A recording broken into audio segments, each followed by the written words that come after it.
recognize the former Vice President of Nigeria and my leader, Alhaji Atiku Abubakar. All other protocols duly. Mine is a very simple one. Let me start by thanking the organization for inviting me.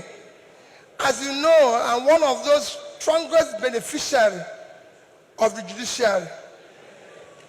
For my strong legal team, for the work of my small legal team led by Dr. Onyechi Bazu, SAN, and led OJ Nadi, SAN, I wouldn't be standing here. You know that from my election petition to my impeachment to my tenure interpretation. And again, whenever people talk about corruption in the legal or in the judiciary, and one who takes exception, in all this journey, I did not give anybody 1 naira.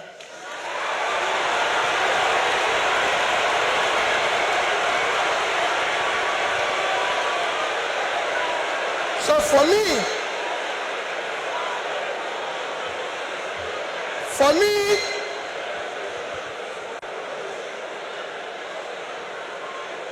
I remain eternally grateful to you for what you did for me to be here and everything.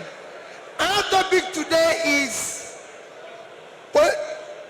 democratic transition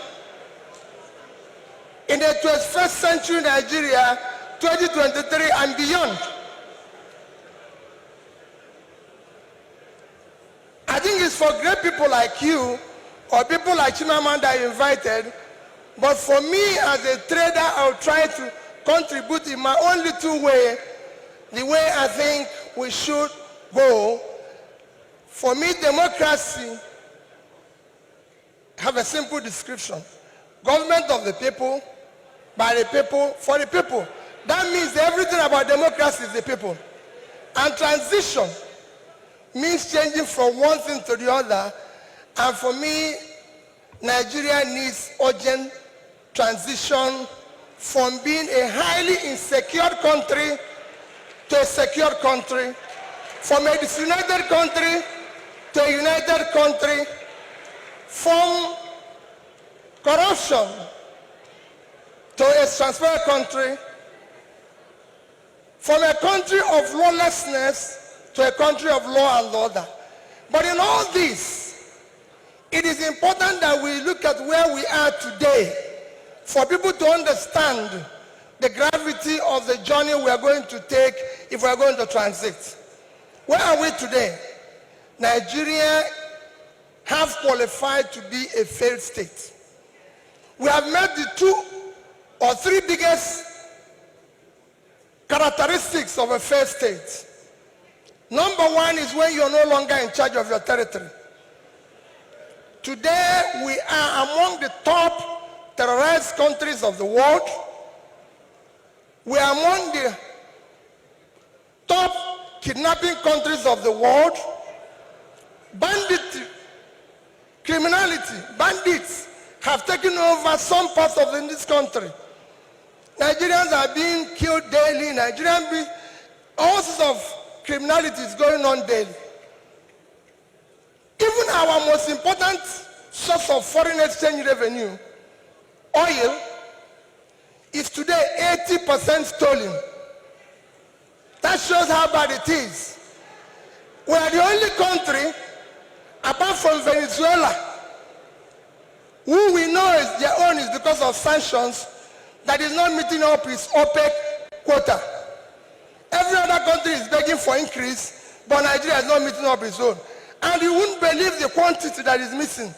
In July alone, our total average, our quota is 1.8 million. In July, our total average was 1,083,000 barrels a day. That means that in July, we lost 707,000 barrels per day. If you multiply that by 31 days, it will give you 22,227,000 barrels of oil that we lost. This is a country that needs dollar. If you sell it, if you sell that oil, if you sell the quantity we lost, this is July alone. If you sell it at the average price of $110, it will give you $2,450,000,000, which at our rate of exchange of 550, you lost. If you use 550, because I used an average of 550, you've lost 1,344,700,000,000 naira. That is your country. That's what you lost in 1 month because of stealing. It is important that we know this. Number two item to show that we are first state is that you are no longer in control of your economy. Your economy today, we have an economy where we have over 100 million people living in poverty. Your unemployment is one of the worst in the world because you have a combined unemployment of 50%, unemployment and underemployment. Out of 200 million Nigerians, 60% is supposed to be working. So you're supposed to have 120 million Nigerians working, but today Nigerians that are working are under 50 million. So 70-something million of Nigerians are not working, they are not productive. When you compare this to your productivity, you will see how low it is. But what is even worse, we're in a physical mess, total physical mess. Because of all this, between January this year and April, the total revenue of federal government of Nigeria is 1,630,000,000,000 naira. Their expenditure is 4,720,000,000,000. If you minus this, we have a deficit of 3,100,000,000,000. That shows almost 20% to almost 200% is the deficit. And this is the crisis you face. How did we come here?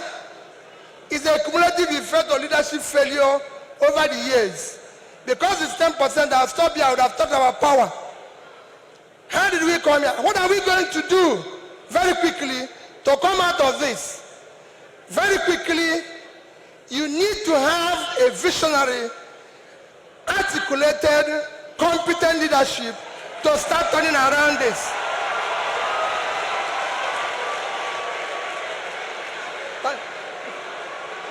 So next year,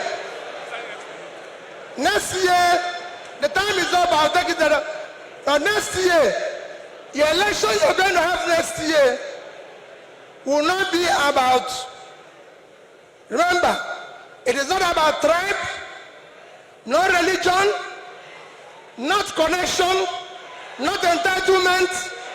It must be election about character, competence, capacity, and commitment to deliver.